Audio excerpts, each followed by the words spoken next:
Bonjour à tous, je vous fais une vidéo cette fois-ci, où je me place du côté de la collectivité. Donc je vais vous présenter, rapidement le back office de Agilibox. Donc c'est l'interface d'administration qui va vous permettre en tant qu'agent de la collectivité ou bien maire et cetera, de venir justement, paramétrer le module d'entraide.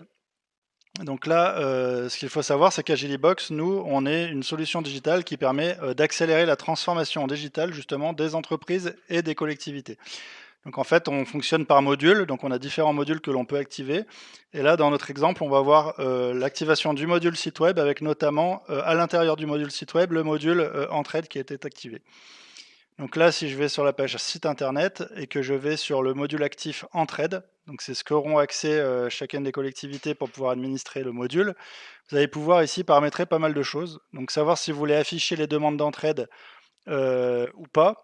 Les propositions d'entraide, si vous laissez libre la possibilité aux citoyens de paramétrer ces alertes, et ben, vous pouvez le cocher ou non. Vous pouvez renommer le module, vous pouvez choisir un rayon maximum sur lequel les citoyens auront le droit d'intervenir. C'est-à-dire que si un citoyen fait une demande, essaye d'accepter une demande qui est dans un rayon supérieur à ce que vous avez spécifié ici, et ben, ce sera automatiquement refusé et le citoyen ne pourra pas accepter la demande tout simplement. Vous pouvez aussi filtrer sur les types d'entraide qui sont autorisés dans votre propre système. C'est-à-dire que si vous voulez pas qu'il y ait quelqu'un qui puisse faire une ronde de sécurité ou promener le chien, vous pouvez très bien paramétrer comme vous le souhaitez. Ensuite, vous pouvez définir aussi en termes d'affichage les différents critères que vous souhaitez afficher, si on affiche la carte ou pas dans les résultats de recherche. Et aussi, ce qui est important, c'est le système de modération. Est-ce que vous souhaitez que les demandes soient acceptées automatiquement ou qu'elles soient affichées uniquement après modération? Et vous pouvez également décocher le fait qu'un membre puisse accepter une demande d'entraide. Donc ça, c'est dans le cas où le cloisonnement devient plus important et que vous êtes obligé finalement vous-même d'affecter des agents de votre collectivité pour pouvoir répondre à des demandes. Donc ça, c'est un cas que nous traitons également.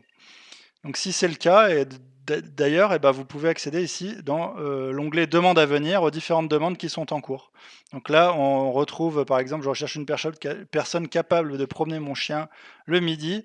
Eh ben, vous pouvez voir que cette aide a été acceptée. Vous pouvez la visualiser, voir par qui elle a été acceptée, donc notamment moi. Et ensuite, vous pouvez ici modérer les demandes. Donc si jamais la modération se fait avant, eh ben, tant que vous n'avez pas mis oui ici, eh ben, la demande n'apparaît pas sur votre plateforme. Et si jamais vous voulez le faire a posteriori, c'est tout à fait possible. Vous pouvez très bien mettre non, mettre un commentaire, et le commentaire apparaîtra ici. Et à ce moment-là, la demande ne sera plus visible sur le site. Voilà, vous pouvez voir également les demandes qui sont passées dans le temps. Donc ça, c'est pour voir si, par exemple, il y a quelqu'un qui n'a pas trouvé de personne pour l'aider. Et ben, vous pouvez vous-même les contacter pour demander s'ils ont toujours besoin d'aide, etc.